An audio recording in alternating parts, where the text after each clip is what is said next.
Assalamualaikum, welcome to my channel. Hai semuanya, hari ini saya mau berbagi tips parenting. Hindari mengucapkan hal yang salah saat anak berbuat salah. Jadi saat anak itu jatuh, jangan bilang tuh kan, dimana sakitnya, bilangnya gitu.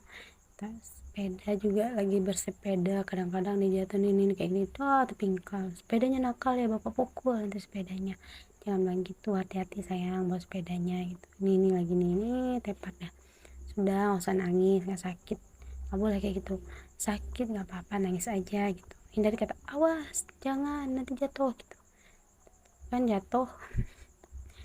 Jadi bilangnya hati-hati gitu. Sini ibu lihat lukanya mau diobatin, dia bilang makanya jangan naik sepeda terus jadi jatuh kan.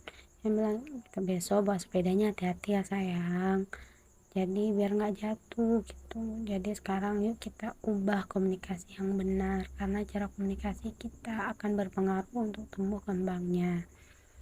Semoga sedikit tips parenting ini bisa bermanfaat dan anak kita jadi anak yang soleh dan soleha. Amin ya Rob. Terima kasih sudah menonton. Sampai jumpa di video selanjutnya.